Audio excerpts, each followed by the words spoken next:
Hello बच्चों, हिंदी के कक्षा में आपका स्वागत है। मैं संध्या रानी आप लोगों के समक्ष उपस्थित हूँ एक नए पाठ के साथ, जिसका शीर्षक है बिरसा मुंडा। तो प्यारे बच्चों, जैसा कि आप सभी जानते हो, हमारा देश वीरों का देश है। अंग्रेज़ों की गुलामी से देश को आज़ाद करने के लिए अनेक लोगों ने अपने प्राण निछावर कर दिए। ऐसे ही लोगों में से एक थे बिरसा मुंडा।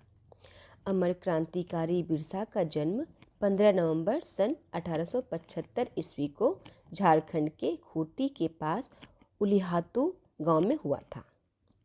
बिरसा के बचपन का नाम दाऊद मुंडा था। उनके पिता का नाम सुगना मुंडा तथा माता का नाम करमी देवी था। गरीबी के कारण बिरसा का परिवार काम की खोज में उलिहातू छोड़कर चलकद में बस गया था। बिरसा का अधिकतर बचपन माता पिता के साथ चलकद में ही बीता। बाद में वे अपनी मौसी के पास चले गए। वहाँ वे मौसी की बकरियाँ चराया करते थे। एक बार एक बकरी को एक जंगली जानवर उठाकर ले गया। इस कारण उनको दंड भी मिला। इसलिए वे फिर अपने पिता के पास लौट आए। वहीं पास के गांव के स्कूल में बिरसा ने प्रारंभिक शिक्षा पाई। खेल में उनकी बहुत रुचि थी और बांसुरी भी बहुत अच्छी बजाया करते थे। आगे की पढ़ाई के लिए वे चाईबासा चले गए। वे 4-5 वर्षों तक चाईबासा में रहे। यहीं पर बिरसा के मन में अंग्रेज़ों के प्रति विद्रोह का भाव जागा। दरअसल जंगल और जंगल में पैदा होने वाली चीज़ों पर परंपरागत रूप से आम लोगों का ही अधिकार होता था। जंगल में रहने वाले जंगल से सिर्फ अपनी ज़रूरत की चीज़ें ही लेते थे, चूँकि जंगल से ही उनकी ज़रूरतें पूरी हो जाती थी। इसलिए वे जंगलों की रक्षा भी स्वयं ही करते थे। बाद में अंग्रेज़ों ने नियम बनाकर जंगल और ज़मीन को अपने अधिकार में ले लिया। उन्होंने लोगों को जंगल में बिना अनुमति घुसने और पशुओं को चराने से भी मना कर दिया। कहा जाता है कि एक बार बालक बिरसा को रास्ते में रोककर एक अंग्रेज़ ने पूछा, "ओ काला लड़का, यह रास्ता किधर जाता है?" इस पर बिरसा ने जवाब दिया, "मुझसे इस छोटे से रास्ते के बारे में मत पूछो। मैं बड़ा होकर तुम्हें 7 समंदर पार जाने का रास्ता बतला दूंगा।" बाद में बिरसा आनंद पांडे के संपर्क में आए और सनातन धर्म से प्रभावित हुए। उस समय मुंडा समाज अंधविश्वासों में पल रहा था। समाज की बुरी हालत देखकर बिरसा द्रवित हो रहे थे। उन्होंने लोगों को सादगी और प्रेम से रहने का उपदेश देना शुरू कर दिया। लोग उन्हें श्रद्धा से भगवान बिरसा मुंडा कहकर पुकारने लगे।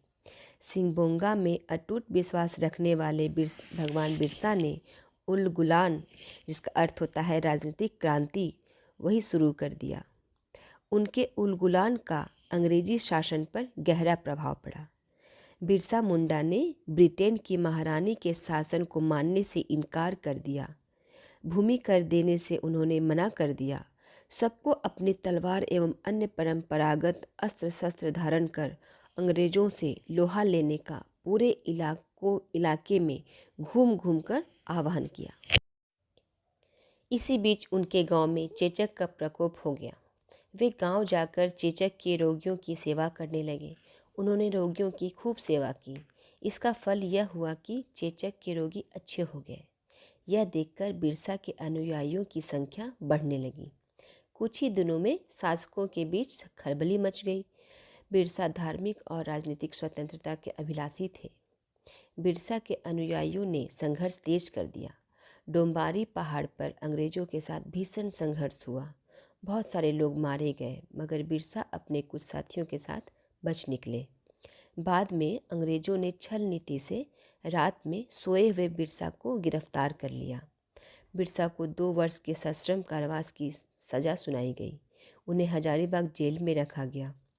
जेल से बाहर आने के बाद बिरसा मुंडा ने व्यवस्थित रूप से उलगुलान यानी क्रांति शुरू किया।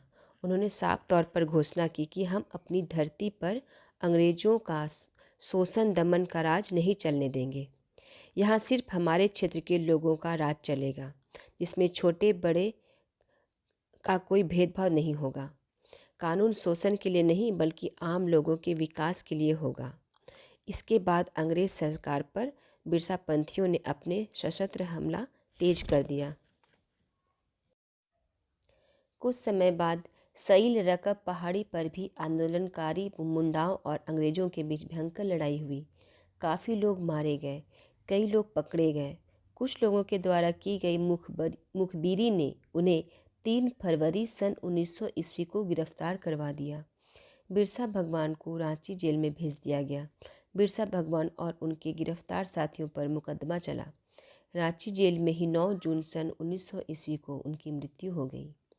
बिरसा भगवान को रांची के कोकर के पास एक छोटी सी नदी के किनारे दफना दिया गया। वहाँ पर उनकी स्मृति में एक स्मारक का निर्माण किया गया है। बिरसा अपनी धरती, देश तथा समाज के लिए शहीद होकर अमर हो गए। पाठ समझने के बाद अब हम लोग पाठ का अभ्यास प्रश्न करेंगे। तो सबसे पहले हम लोग पहला प्रश्न करते हैं। आज़ादी से पहले हमारे देश पर कौन शासन करते थे? वे हमारे साथ कैसा व्यवहार करते थे? इसका उत्तर आप लिख सकते हैं या फिर अच्छे से समझकर बाद में लिख सकते हैं। तो आज़ादी से पहले हमारे देश पर अंग्रेज़ शासन करते थे। वे हमारे साथ बहुत बुरा व्यवहार करते थे। उन लोगों ने हम सभी को अपना गुलाम बना रखा था।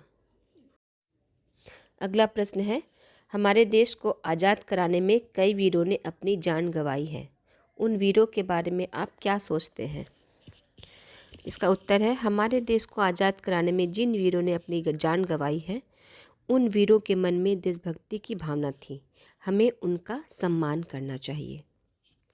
अगला प्रश्न है, आपका जन्म यदि आज़ादी के कई साल पहले हुआ होता तो आप देश के लिए क्या करते? तो इसका उत्तर हम लिख सकते हैं कि हम भी आज़ादी की लड़ाई में भाग लेते। अगला प्रश्न है, बिरसा मुंडा के जीवन से हमें क्या प्रेरणा मिलती है? बिरसा मुंडा के जीवन से हमें प्रेरणा मिलती है कि अपनी धरती, देश तथा समाज के लिए जीना चाहिए और उनके बारे में अच्छी सोच रखना चाहिए।